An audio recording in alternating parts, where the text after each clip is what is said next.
Yes, hello friends. ఈరోజు మనం intonation గురించి డిస్కస్ చేసుకుందాం.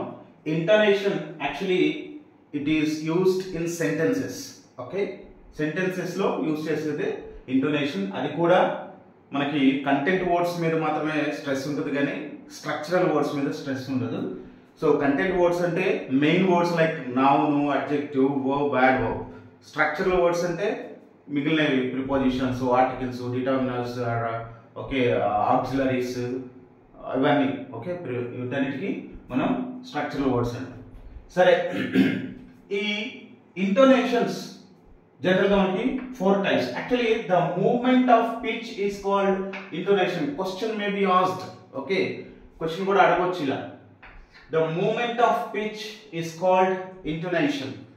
అయితే ఇక్కడ మనకి ఎన్ని రకాల ఇంటోనేషన్స్ ఉన్నాయి అంటే, ఈ ఇంటోనేషన్ బేస్ చేసుకునే ఆ ఎదుటి వ్యక్తి యొక్క మాట, వాడి యొక్క మీనింగ్ అర్థమైంది అనమాట. అందుకే మనం ఇక్కడ ఈ ఇంటోనేషన్ కూడా తెలుసుకొని ఉండాలన్నమాట. Falling tone first will discuss. దీనికి నేను ఒక చిన్న కోడ్ లాగా చెప్పాను, చూడండి.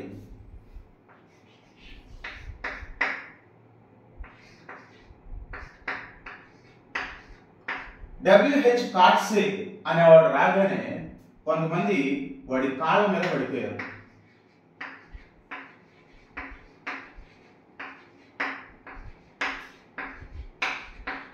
ఓకే, WH కార్ట్సే అనే త్వర రాగానే వాడి కాళ్ళ మీద పడ్డారు. పడటం అంటే ఫాల్. పడటం అంటే ఫాల్. WH కార్ట్సే అంటే ఏంటో నేను చెప్తాను. First one, WH questions.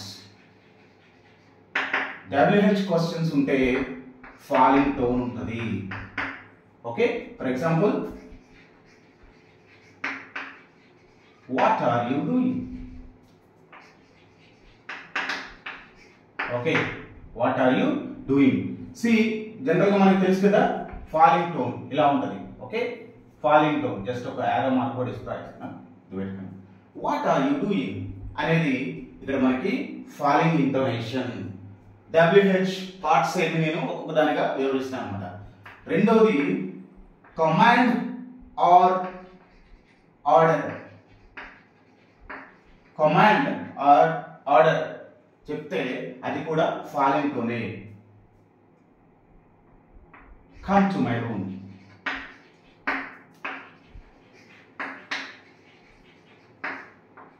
Come to my room. Okay, falling tone. అలాగే T అంటే tag questions.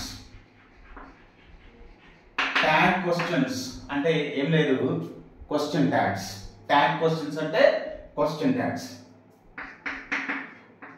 He is a doctor, right? Isn't he? Sorry. Isn't he? Right? So, tag questions కూడా falling tone ఉంటుంది. Okay, తర్వాత yes. Yes అంటే statement. Statements. Statements లో కూడా మనకి falling టోనే ఉంటుంది. We are going to market.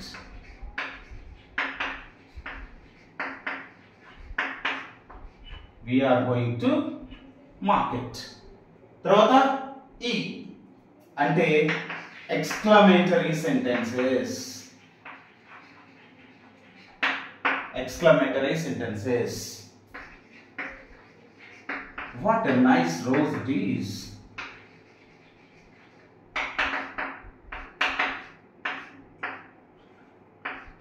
What a nice rose it is. So ఇది మనకు మెయిన్ గా ఉన్నటువంటి ఫాలింగ్ టోన్ కి సంబంధించినటువంటి ఇన్ఫర్మేషన్ గుర్తుపెట్టుకోండి. ఓకే, ఇది మళ్ళీ ఒకసారి చూసుకోండి. WH కార్ట్సే రాగానే కాళ్ళ మీద పడ్డారు. అది ఎందుకు చెప్పారు? Just for okay code. Fall, పడటం అంటే ఫాల్. WH కార్ట్సే ఉంటే ఫాలింగ్ టోన్ ఉంటుంది. ఈ WH కార్ట్సే అంటే WH క్వశ్చన్స్, CO అంటే కమాండ్ ఆర్ ఆర్డర్, T అంటే ట్యాగ్ క్వశ్చన్స్, ఎస్ అంటే స్టేట్మెంట్స్, ఈ అంటే ఎక్స్క్లమేటరీ సెంటెన్సెస్. ఇవి మనకి ఉన్నటువంటి అన్నమాట. తర్వాత రైజింగ్ టోన్ డిస్కస్ చేద్దాం.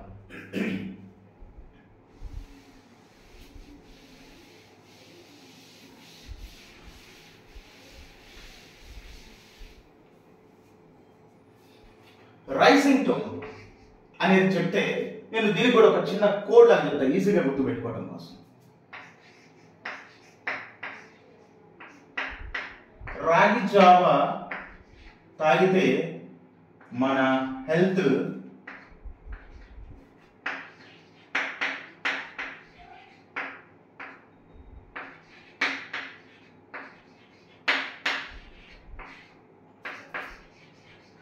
రైజ్ అవుతుంది.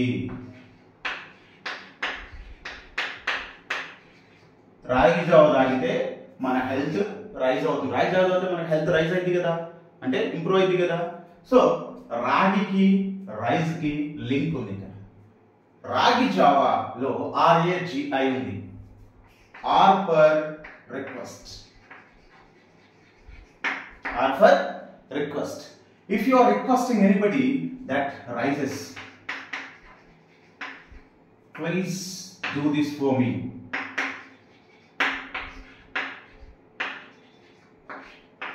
Okay, rising tone. Please do this for me. Alage A, apology. A for apology. I'm sorry. Okay, I'm sorry అని చెప్తాం అన్నమాట. తర్వాత G for greetings. G for greetings. Greetings చేస్తే కూడా రైజింగ్ టోన్ ఉంటుంది. Good morning, good morning అని చెప్తాం. అలాగే ఐ అంటే incomplete sentences. Incomplete sentences. Incomplete sentences లో కూడా రైజ్ అవుతుంది. For example, if you go to Hyderabad, ఇంతవరకు ఏమైందంటే రైజ్ అయితే అనమాట. ఇది incomplete sentence. Okay, incomplete sentence. So ఇది మెయిన్ గా రాగి జావా తాగితే మన హెల్త్ రైజ్ అయింది అంటే RAGI. R for request, A for apology, G for greetings, I for incomplete sentences. I hope you understood. So my friends, please like the video. So మిగిలిన మనం discuss చేద్దాం. ఏంటి fall and rise, rise and fall అనేది కూడా discuss చేద్దాం.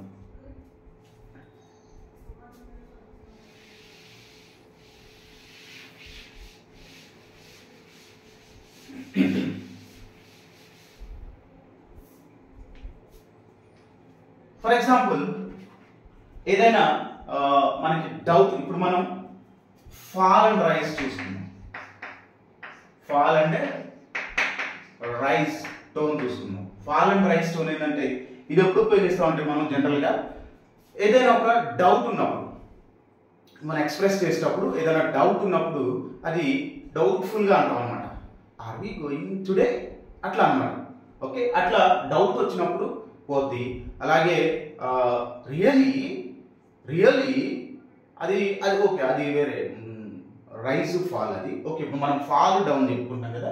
So ఏదైనా doubt ఉన్నప్పుడు లేదా ఇండైరెక్ట్ ఎక్స్ప్రెషన్ చేసినప్పుడు, అంటే డైరెక్ట్ ఎక్స్ప్రెషన్ కాకుండా, ఓకే, డైరెక్ట్ ఎక్స్ప్రెషన్ కాకుండా లేదా డౌట్ ఉన్నప్పుడు మనం చెప్పేటువంటి దాన్ని, for example,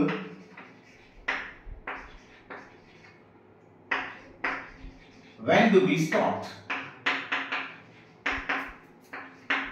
Now. So when do we start? Generally WH questions ఏముంటాయి? For ఉంటుంది. Now, doubt expression. Okay. Now ఇలా చేస్తే అది fall, rise అని చెప్తాం అన్నమాట. తర్వాత మనకి rise and fall. Rise and fall. ఈ రైజ్ అండ్ ఫాల్ అనేది ఏంటంటే ఏదైనా ఒక లిస్ట్ ఉందనుకో ఒక సెంటెన్స్లో, ఆ లిస్ట్ ఫస్ట్ రైజ్ అవుతూ ఉంటుంది, ఎండింగ్కి వచ్చేసరికి డౌన్ అయింది. For example, I want a pen, pencil, eraser and sharpener.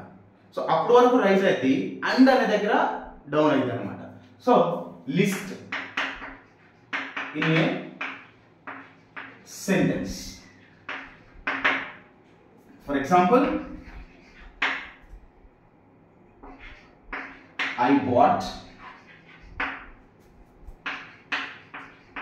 banana, orange, mango and apples. ఇక్కడ I bought banana రైజ్ అయింది, ఆరెంజ్ రైజ్ అయింది, మ్యాంగో రైజ్ అయింది అండ్ యాపిల్.